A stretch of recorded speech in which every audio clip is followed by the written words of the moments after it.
Untuk wedok monggo dipethuk aja dipeneroki. Monggo sa, ayo.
Waalaikumsalam warahmatullahi wabarakatuh. Sugeng dalu Mbah Hanom. Amin. Jendalu. Panjenengan sehat, Mbah? Amin. Alhamdulillah, semoga sehat selalu, panjang umurnya. Amin. Semoga awet leh ngomong anak putune. Mugi-mugi niken saged nderek jenengan terus.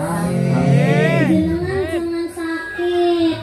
Nanti nikennya sedih. Di lalu antar nyondo, Mbah. Nggih. Aduh sakit. Insyaallah. Nanti niken nangis gimana? Ya, aku simpah orang-orang kok. Ya sakit biar Mbak Karen aja. Kan Mbak Karen kan ndak soro itu.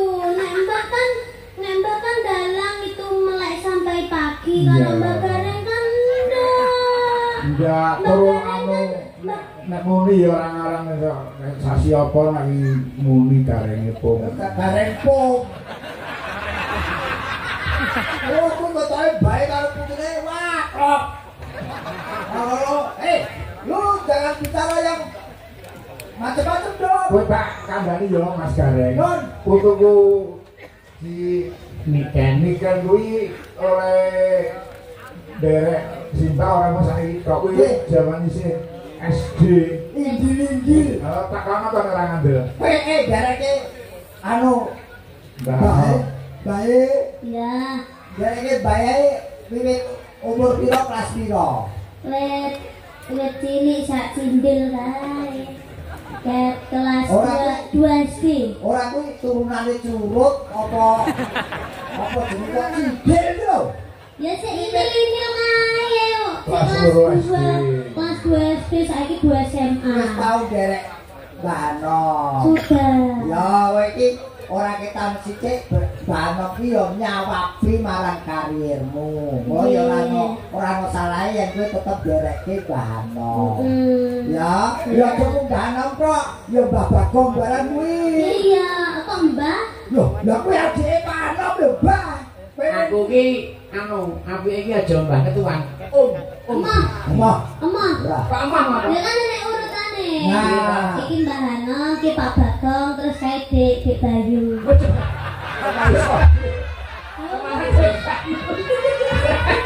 Urut Mas. Aja Ya Mas. Aja Dek Neni.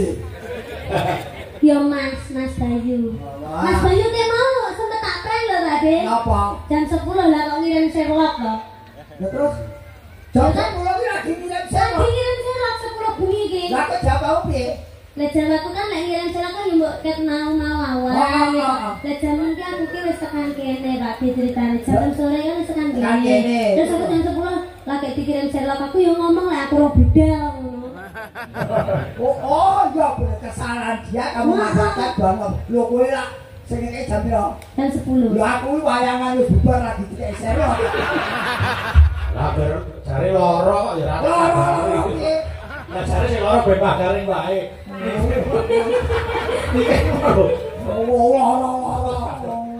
Nek senane yo. Ya alhamdulillah Mas Garing pun sowan, Mbak Niken wis sowan. Nggih. Iki pancen wis diantu-antu. Nah, Angger Mbok Niken jadi bintang tamu ngerti ora Mas? HP iki kaya antene lho. Iso komunikasi iso rolas. kowe wis streaming kabeh to? Iya. Anu, le, Nduk. Pak De ora iso mampir ngomah langsung ngene ya. Aku ora iso mampir ning Adilojo. Kok dari diarep-arep kok. Pancen sengaja boten kuwi.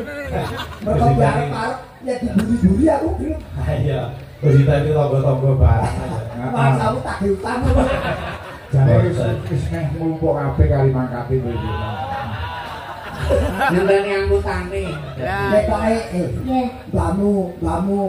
Bamu anom bisa wis ora seneng tak eloni lah sing Piye Iya kayake wis risih kok ya. Lah ku ngono iki. Ya ora apa-apa ta, ben tak eloni ae. Pertimbangan nang ki seneng lek dieloni wong ayu-ayu ora kok sampeyan. Melu bangko nganti tuwekku kaya Darsini lha apa. Melu terus. Apa nesu iki apa aja. Lah ya wong budal ora melo disebut. Ben aku mbok set kok. Wong aku sing seneng dhewe pano kok kowe iso. Kan kare Mbah Hanung nyaman apa mboten nyaman apa mboten jenengan balik dieloki kalian anu Mbah Gareng iki. Jane ya ewo pikiran. Lah, Nggih, bener nek ewo. Wong liyane putih karo ireng kok kono coklat kuning dhewe kaya telak. Ah, kaya ngono kuwi. Kaya ngono kok bolong. Kaya lele kuning. Jangan menghina nuwun sewu, jangan menghina telek. Ora Kowe sedina ora iso nelek, bosok. Nah, emang aku sedina ki mau ngelak kok. Entar kalau tolek nang arep. Dina pisan aku. Aku dina pisan. Lek sedina pisan normal, aku ora normal kok. Nelek gede gare malah kaya lele. Kowe dina ora nelek ya. Sake kae ya. Ya, Pak. Ayo sing nemu dhewe. Napa? Nanti nganggo pepres. Nelek. Ora sing rembug kelek Jenengane ngomong telek kok. Ayo. Duduk iki kan kowe matur apa sih karo panjenenganipun keluarga besar dari Pak Dani Srianto. Siapa itu Pak Dani? Pak Dan, lho kowe iki sebayar kowe kok. Lho aku ketemu Mas Bayu kok. Wah, pangeran to kae. Ora sae. Ngono aku, aku. Wah, ora ben Pak Dani dhewe. Oh, jebule lewat kowe. Boten, aku ki mau menghubungkan Mas Dani terus ake Mbak Niken. Yo Niken. Apa? Mas Dek kok apa kuwi aku Mbak Niken ora sampeyan kok. Sampe iki jenenge sapa Gareng karo Niken Aku ora ora jawab kowe, wong aku jawab Bayu. Aku ora nyeluk. Aku jawab apa? Aku meneng iki. Kowe iki memang sangono ya. Anu, Pak Dani liyane mriki sing enten wayangan kudu kok dijaga mawon. Ayo ning TV nek wayangan lho. Aku ning kene ra diakoni dalan telu. Ngene ya Mbak Niken. Nggih, pripun Pak? Wis makane arep golek dalang liyane. Aneh. Bapak Sino. Bawa sing batu. Bawa saya untuk dalan. Dak dulu apa. Niki acarane napa? Anu ngene ya Mbak Niken, saka kersane Mas Dani iki tasakuran, ya ta? Nggih. Milang Pondok Pesantren Al Mardiyah Anuga haul akbar luhur almardiyah. Nggih. Iki kegiatane akeh banget, kegiatan sosial lan uga kegiatan hiburan sing niate nglipur masyarakat. Lah warga kene iki kangen karo sing jenenge Mbak Niken Salindri. Oh nggih. Ah, kuwi sapa meneh? Liyane Niken Salindri sapa? Aku yo balak yo iso. Bagian keamanan kok ibu jare. Lah dalan telu lho. Seragame. Jane papat. Suliye Mas Wasin Mosrek. Oh iya, dalan telu iki seragame kabeh putih-putih. Lah sampean kok malah wajahe sing putih. Oh, Ini nandakake bahwa saya itu seorang yang putih suci tanpa dosa. Tapi nek irenge kaya terpecah kok putih karo ireng. Wong ki ora ono sing sempurna. Sesuci apapun orang pasti punya dosa walaupun setitik. Weh, ya, Mbak. iya. Mula sesuk niki konfirmasi sih. Apa, Mas? Sampeyan iki nek lewat Limbo, Mas Limbo klambine apa? Seragame apa? Menyesuaikan. Kayak keru. Ngerti ra? Perlu kok seru. Dalam kono ki TLK. Apa PLK. Telek. Wah, dan kok orangnya apa biru? Barang aku bawa biru, ngerti ireng. Aku pengen biru ya dibusuk. Yang penting saro-siro ya. Aku tenan aku kan mbok sakiti meneh, aku ora melu kowe. Melu panom. Lah kok Bapak ora lunga iki. ora lunga malah kon ngeroki. Ya nek ora Mas Bayu ya takon karo sapa wong anak buah akeh Sing lho. salah niku nggih Pak Degareng kok ya, Pak. Kudune sampean harus ngerti sampean bolak-balik disakiti, dibohongi, diapusi, diprank kudune sampean nggawa klambi sak lemari. Lah, kuwi Menyesuaikan cocok. teman-temannya. Mobil iki dikebaki dandan bareng sing akeh. Kuwi arep tagapan apa minggat? Tagapan sewengi kadang se. Lah kan bukan sarimbo kok. Saribet. Saribet sare, kecayu kowe matur Pak Dani sik. Nggih, matur suwun kagem Pak Dani, sampun nimbali kula sak rombonge. Sarombonge kaya Kerupuk. Dodol kerupuk kopi. oh, jadi Mas Dare iki dianggap rombong. Ya kowe jajar Mas Dare. Ki ora rombonge kuwi sunduke. Mas Bayu, Pak Bagong kalian Mbak Hanom. Mugi-mugi sehat selamat wilujeng. Assalamualaikum.